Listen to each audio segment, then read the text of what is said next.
আসসালামু আলাইকুম এভরিওয়ান। আশা করি আপনারা ভালো আছেন। আলহামদুলিল্লাহ আমিও আপনাদের দোয়াতে অনেক ভালো আছি। আজকে চলে আসলাম আমরা পাবনা স্বপ্নদ্বীপ রিসোর্টে। চলুন যাওয়া যাক। ১ম এ যাবো আমরা টিকিট কাটতে। তারপরে আমরা টিকিট কাটতে চলে গেলাম।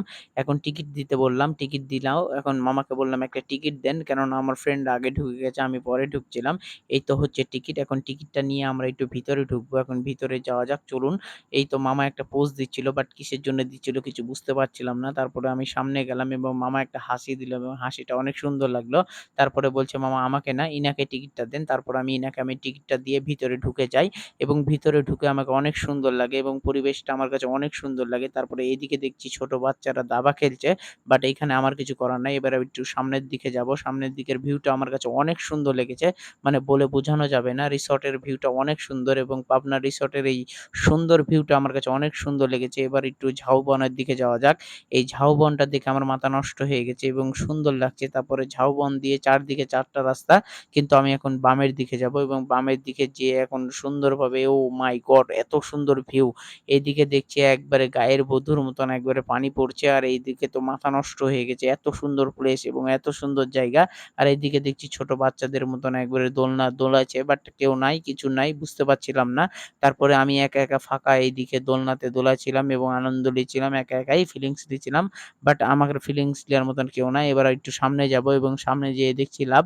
তারপরে এইদিকে দেখছি অনেক মানে বসার জায়গা, বাট এখানে কেউ ছিল না। কেননা আমরা আগে গিয়েছিলাম রিসোর্টের। সেইজন্য এখানে কেউ ছিল না। তারপরে আমরা একটু সামনের দিকে যাবো। আর ওইদিকে আমার ছোট ভাই এবং বন্ধুরা ছবি তুলছে। আর এটা হচ্ছে ২য় শহীদ মিনার। এই শহীদ মিনারটা অনেক সুন্দর। শহীদ মিনার ঘোরা শেষ। এবারে আমি আরেকটা জায়গায় যাবো। চলুন যাওয়া যাক। জায়গাটা অনেক ইন্টারেস্টিং। এদিকে পরীটা আমাকে মালা পরাবে, বাট মালা পরাতে পারছে না। আমার হাইটটা শর্ট, তাই সে আমাকে মালা পরাচ্ছে না। এবং কেমন লাগলো ভিডিওটা আমাকে জানাবেন। এবং পরীর কাছ থেকে আমি বিদায় নিয়ে চলে আসলাম। আর এটা হলো স্বপ্নদ্বীপের মেইন স্টেজ। এখানে স্টেজ শো এবং সাংস্কৃতিক অনুষ্ঠান করা হয় এবং এই প্লেসটা অনেক সুন্দর। আপনার উপরে দেখতে পাচ্ছেন ভিউটা এবং নিচের দিকে মানুষ এবং পর্যটক বসতে পারে। তারপরে চলে যাই আমি আরেকটা স্থানে। এটা হলো স্বপ্নদ্বীপের রিস্কা। আমি রিস্কাটাও চালিয়ে নিলাম এবং একটু মজা করে নিলাম এবং আমাকে অনেক সুন্দর লাগলো। তারপরে আমি একটু ভিতরে গেলাম। এখানে দেখছি চিড়িয়াখানাও আছে।